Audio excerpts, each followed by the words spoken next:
Right గా ఈ రోజు రాత్రి 7 గంటలకు గన్నవరం కేసుకి సంబంధించి సంచలన నిజాన్ని బయట పెట్టబోతున్నామంటూ వైసీపీ సోషల్ మీడియా ద్వారా ట్వీట్ చేయడం జరిగింది. దీనికి సంబంధించి పూర్తి డీటెయిల్స్ మా ప్రతినిధి కాంతి లైవ్ లో అందిస్తారు.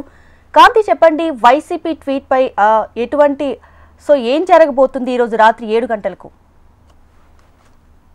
దీపిక, వైసీపీ ఒక సంచలన ట్వీట్ చేయడం జరిగింది. ఒక పక్కన గన్నవరం మాజీ ఎమ్మెల్యే మోహన్ రెడ్డి ములాఖాత్ లో ఈ రోజు వంశీని మీట్ అయ్యారు. ఈ నేపథ్యంలోనే ఏదైతే సోషల్ మీడియా వేదికగా ట్విట్టర్ లో పోస్ట్ చేసినటువంటి పోస్ట్ ఏదైతే ఉందో అది పూర్తిగా సంచలనంగా మారిందని చెప్పాలి. ఈ రోజు సాయంత్రం 7 గంటలకు గన్నవరం టీడీపీ కార్యాలయం పైన దాడి కేసులో కొన్ని సంచలనమైన విషయాలను మీ ముందుకు తీసుకువస్తాం, స్టే ట్యూన్డ్ అంటూ ఏదైతే ట్వీట్ చేశారో ఈ ట్వీట్ కి సంబంధించి కొన్ని ఏవైతే ఇప్పటి వరకు జరిగిపోయినటువంటి, అంటే గన్నవరం టీడీపీ కార్యాలయం పైన దాడి జరిగిన తర్వాత ఆ కేసులో ముద్దాయిగా వల్లభనేని వంశీని యాడ్ చేయడం, ఆ యాడ్ చేసిన తర్వాత వంశీకి సంబంధించినటువంటి లాయర్ ఏదైతే ముందస్తు బెయిల్ పిటిషన్ దాఖలు చేశారో ముందస్తు బెయిల్ కూడా ఏదైతే లభించడం జరిగింది. హైకోర్టు నుంచి ముందస్తు బెయిల్ పిటిషన్ వచ్చిన తర్వాత ఈ కేసుకి సంబంధించి